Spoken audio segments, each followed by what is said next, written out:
সবিনয়ে জানাচ্ছি, পুরী নিয়ে লেখার ইচ্ছা ও সাহস আমার ছিল না, কারণ পুরীতে হয়তো অনেক শ্রোতারা গেছেন।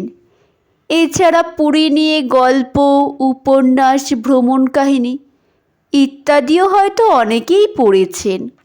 তাদের কাছে আমার লেখা পছন্দ নাও হতে পারে। সীমা ওরা পুরী বেড়াতে গিয়েছিল।